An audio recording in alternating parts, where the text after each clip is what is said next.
The legend in the world said, the Zuli Mountain is the center. The Zuli Mountain is made of gold, silver, glazed tiles, glass, and surrounded by salty sea. Land has 4 big continents and 8 small continents. 4 big continents are Dongsheng, Nanshan, Shinu, Beiju. Each continent is separated by the ocean, and thousands of miles apart away.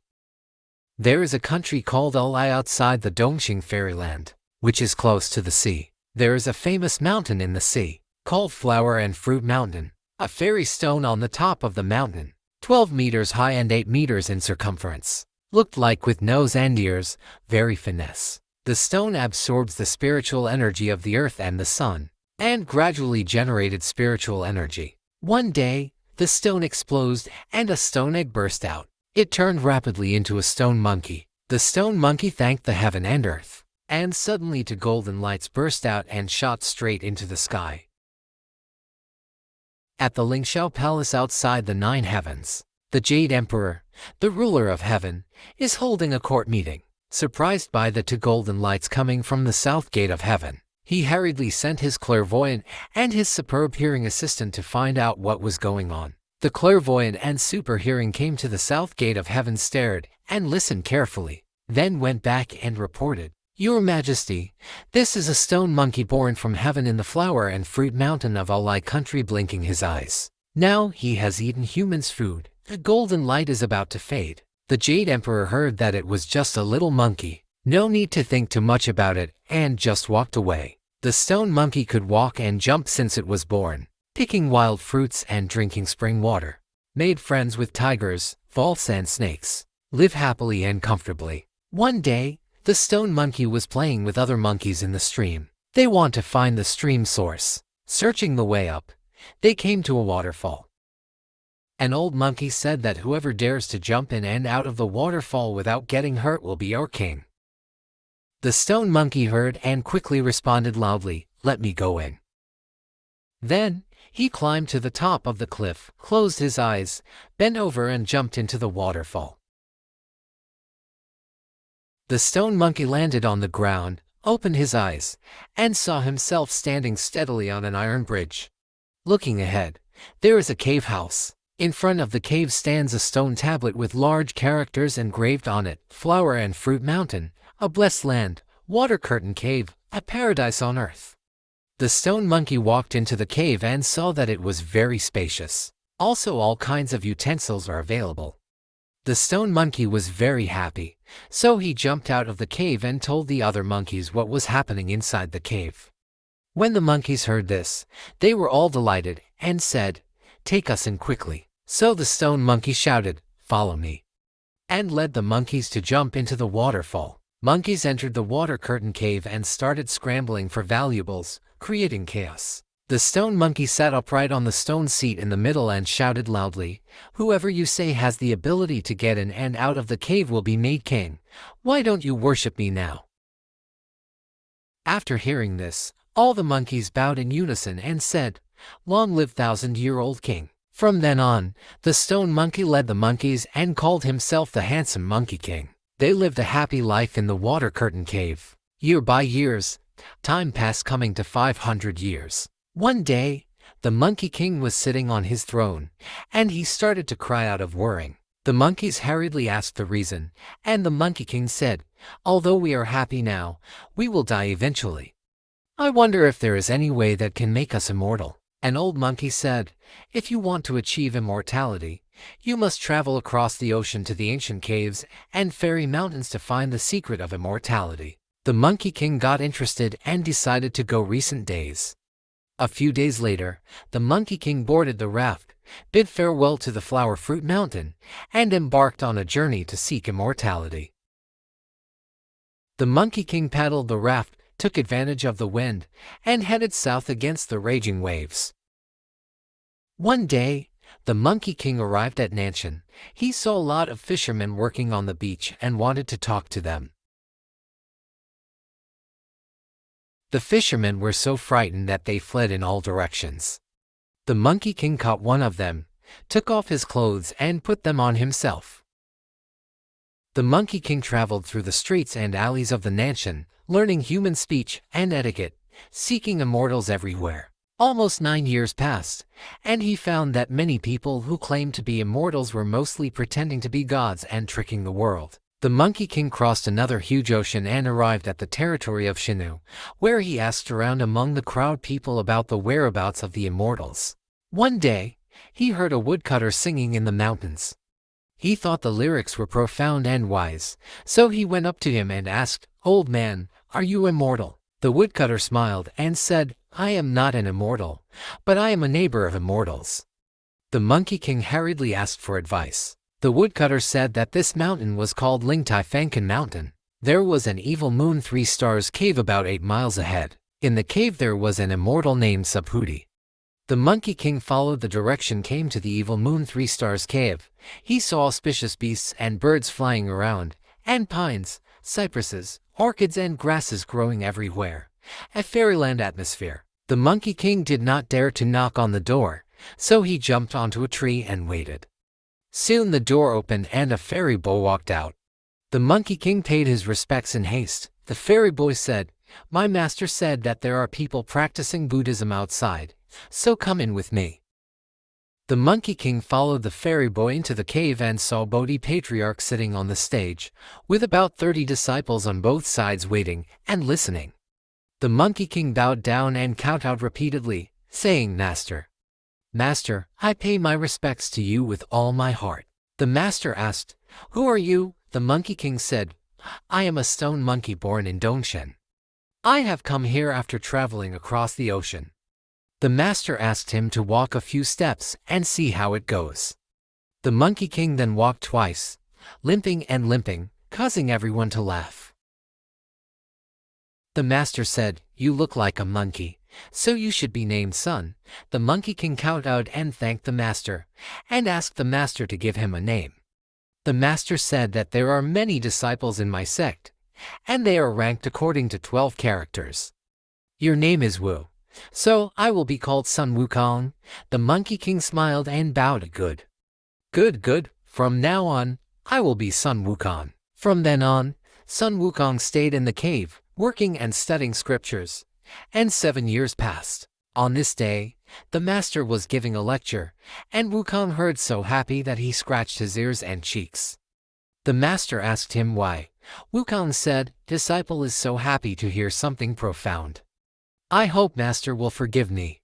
The master knew that Wukong had extraordinary comprehension, so he introduced several Taoist techniques of praying to gods and Buddhas, and meditating. Wukong learned that none of these techniques could lead to immortality, so he said he would not learn them. The master jumped down from the platform and said sternly, "You monkey, what on earth do you want to learn?" Then he picked up the ruler and hit Wukong on the head 3 times. The master walked into the inner room. All the disciples complained to Wukong, but Wukong had already figured out the riddle and smiled. Around midnight, Wukong quietly got up and went straight to the master's bed through the back door. Seeing that the master was sleeping on his side facing inward, Wukong did not dare to disturb him. He just knelt quietly in front of the couch. Soon the master woke up, and Wukong came forward and said, "Master, I have been kneeling for a long time." The master asked, "You monkey, what are you doing here?" Wukong said, "Master, you hit me 3 times during the day and let me go through the back door, which clearly meant that I should come to learn from you at midnight through the back door." The master was delighted that Wukong had guessed it right. Seeing that Wukong had a high level of understanding, a strong will, and a natural intelligence, he taught him the immortality and other wonderful methods. Wukong received the true teachings from his master and practiced diligently day and night. Seeing that Wukong was diligent in his studies and practice, the master taught him 72 transformations. Wukong learned quickly by analogy. The master taught him a somersault cloud based on his cloud climbing posture. With 1 somersault, he could fly 108,000 miles. On this day, the brothers were resting under a tree. Several brothers said to Wukong, "You have to teach us the magic from the master, so let us see it for ourselves." Wukong perked up and asked, "What do you want me to do, brothers?" The fellow apprentices asked him to change into a big tree. Wukong chanted a spell and turned into a pine tree. The fellow applauded. The cheers of the crowd startled the master, who shouted, "Why are you making so much noise?" Wukong hurriedly hid in the crowd, and the brothers did not dare to hide it, so they told them about Wukong's transformation. After hearing this, the master angrily scolded Wukong, "I taught you the Taoism, not to ask you to show off in front of others. If you continue like this, you will definitely get into big trouble. Go away and go back to where you came from." Wukong knelt down and begged for mercy, but the master had made up his mind and said sternly, "You will definitely get into trouble if you go there, but you are not allowed to say that you are my disciple. If you say even a word, I will peel off your skin and bones, banish your soul to the underworld, and you will never be able to turn over." Wukong bid farewell to his master and fellow brothers, then flew eastward on his somersault cloud. After a while, Wukong returned to the flower and fruit mountain, only to see a mess in front of him, and the scene was worse than before. A few monkeys saw the king coming back and came out crying to greet him. Wukong hurriedly asked the reason, and the monkeys told him that the dirty water cave in the north often invaded and wanted to occupy our water curtain cave. Wukong was furious when he heard this.